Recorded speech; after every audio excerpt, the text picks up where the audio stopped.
भोरे भोरे ओढ़ी के कुसुम रंग चादरिया, अरे सूती के से जरिया।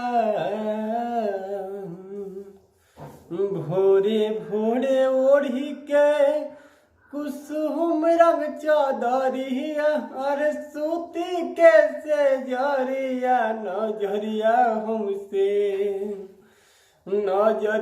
हमसे काहे फेरेलू गुजरिया। नजरिया हमसे काहे फेरेलू गुजरिया। हम हाथे से उहुरल बा हो चादरिया, हम हाथे से उहुरल बाटे चुनरिया। नजरिया हमसे काहे फेरेलू गुजरिया। नमस्कार, प्रणाम, जय भोलेनाथ। आज सावन का फर्स्ट सोमवारी है और हम भी सोचे कि हमारे दोस्त सभी को एक मेरे सॉन्ग लिख कर दें। बहुत अच्छा सॉन्ग है, इसी सॉन्ग पे है, ये सॉन्ग लिखे हैं हम। और ये सॉन्ग नजरिया हमसे काहे फेरेलू गुजरिया, इसी ट्रैक पे ये सॉन्ग हम लिखे हैं। तो आप किसी भी सिंगर भाई इस सॉन्ग को रिकॉर्ड करा सकते हैं और बहुत अच्छे से रिकॉर्ड कराएंगे तो बहुत अच्छा सॉन्ग है ये। आप किसी भी सिंगर भाई गा सकते हैं। और ये सॉन्ग का मुखड़ा इस प्रकार का है।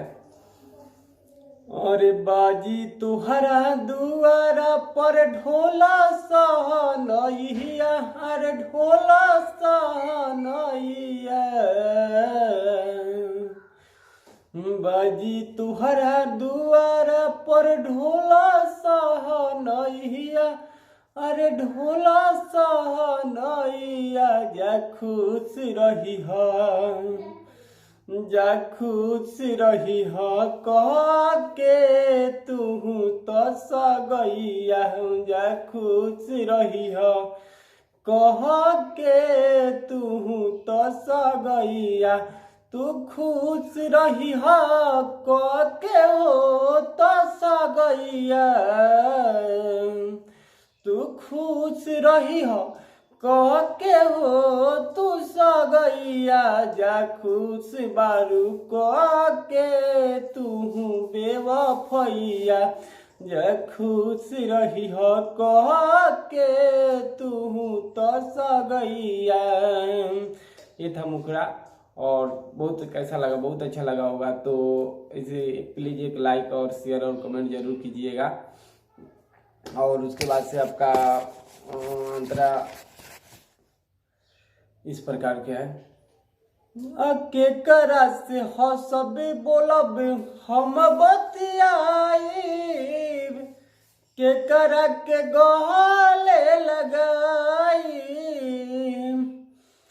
के करा से हसब बोलब हम बतियाईब, के करा के गले लगाईब। तुहरा बिना जियबे कैसे सुनए रानी, लागे हमें मर जाई। हमार दिलवा तोरा दिहलो हर जइया, हमार दिलवा तोरा दिहलो हर जइया। जा खुश रही हो, जा खुश रही हो कह के तू तो सगैया। जा खुश रही हो कह के तू तो सगैया।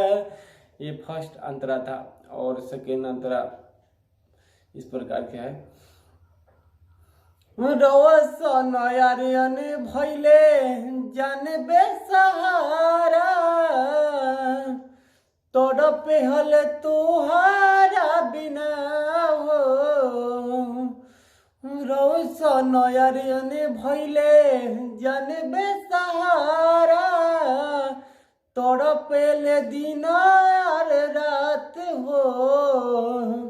मिले खातिर आई जैतू जाने तू छोड़ी, यापन तू ससुरा हो, मिले खातिर आई जैतू छोड़ी के तू, यापन तू ससुरा हो, लग निकल जाई जान हो हरा जइया, लग निकल जाई जान हो हरा जइया, जा खुश रही है, जा खुश रही है कह के तू तो सगैया, जा खुश रही है कह के तू सगैया, नजरिया हमसे काहे फेरेलू गुजरिया, हम हाथे से गिरल बाटे चादरिया, जा खुश रही है। तो दोस्तों कैसा लगा अपना कमेंट जरूर कीजिएगा, और इस पर्सनल सॉन्ग को लिखवाने के लिए हमसे संपर्क कर सकते हैं, और किसी भी प्रकार के इसमें गलती हो तो उसे क्षमा कीजिएगा, और किसी प्रकार के सॉन्ग के बारे में जानकारी के लिए हमसे संपर्क आप कर सकते हैं। जय भोलेनाथ।